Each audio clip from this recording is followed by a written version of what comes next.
За сайн байцгаана уу? За. Манай хин цол зогсож.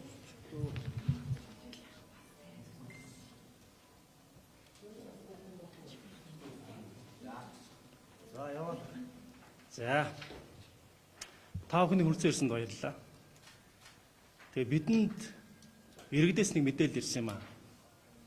Тэр мэдээлэл нь одоо гадуур яригадаад байгаа ерөнхийлөгч асан Халтмаагийн Баттулга болон төгөрөг нуурыг зарсантай холбоотой ноцтой байж болохоор байгаа тул одоо улсын хурлын гишүүний хувьд олон нийтэд болон зохих газарт нь хүргье гэж өнөөдөр хэвлэлийн хурлыг зарсан юм аа. За энэ юу вэ гэхээр 2006 оны 3 сарын 23-нд Genco Group-ээс Баттулга гэж хүн гарын үсэг зураад Дэв Интернэшнл гэдэг компанид явуулсан албан бичиг байгаа юм аа. Албан бичиг бол яг компаниудын хооронд явдаг зүйл. Ностой зүйл нь хэдэн зүйл байгаа. Тэрийг би та бүхэнд товчхон дурдъя. Зүгээр яг хувийн та бүхэнд бас хүргэсэн байгаа. Тэгээд үзэн үзье. Нэгдүгээр нэг чухал зүйл, ностой зүйл бол 20 жилийн өмнө Монголын банк санхүүгийн салбарт, бизнесийн салбарт намаар олон хохирогч болсон, олон 10 сая долларын ийм залилангийн маягтай ийм хэрэг гарч ирсэн. Яг энэ албан бичгэн дээр бол Genco Group-аас явсан албан бичиг дээр Номранктай холбоотой хариуцлагыг Монгол шуудан болон голомт банкн дээр нээсэн аккредиттэй холбоотой хохирлыг миний бие хүлээнэ гэж хүлээн завшуулсан байна. Тэгээ энэ бол тухайн хэргийг тодруулах, цааш нь нарившин шалгах, гэмбруудыг тогтоох, эргэн сэргээхэд ноцтой баримт учраас дурдж байна.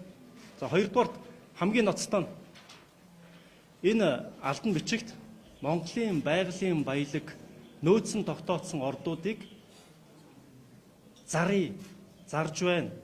Хятад талын худалдаа авч олж өгөөч гэсэн маягтай ийм шууд бичсэн ийм санал хүсэлт байгаа юм аа. Энэ бол өнөөдрийн ярьж байгаа тэр төгөрөг нуурыг зарсантай холбоотой байж болзошгүй учраас бас ноцтой гэж үзэж байна. Бид нар байгалийн баялагаа онцгойд боддог. Одоо ч гэсэндээ бас зарим улс төрчид орон нутгаар яваад хот дүүргээр яваад байгалийн баялагийг иргэдэд тараая гэсэн мессеж өгөөд яваад байгаа. Гэхдээ нэдэр дээр энэ тараая гэж байгаа юм нь зараад дууссан юм биш үү гэж. Зарагдсан юм биш үү. Тийм болохоор энэ төгөрөг нуурын ордыг зарсантай холбоотой байж болзошгүй ностой баримт учраас энэ шалгаж байгаа газар нь энэ хүрэх ёстой гэж үзлээ. За мөн үүний хажуугараас олон нийтийг мэдэх ёстой.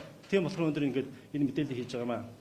За гуравт нь бас ностой зүйл бол 2006 онд яг энэ бичгийг үлдэж байхдаа энэ бичиг явуулсан хүн бол өөрөө улсын их хурлын гишүүн байсан. Улсын их хурлын гишүүн бол Монгол улсын үндсэн хуулиар өөр ажил эрхэлж болдоггүй.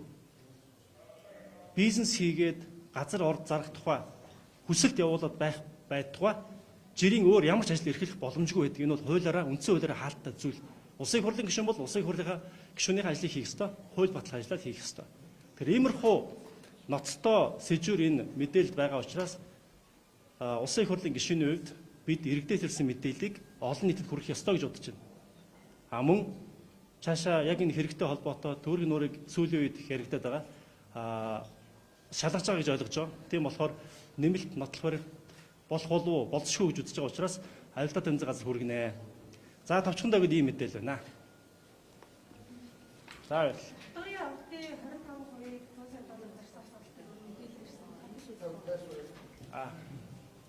одоогор тиймэрхүү мэдээлэл байхгүй.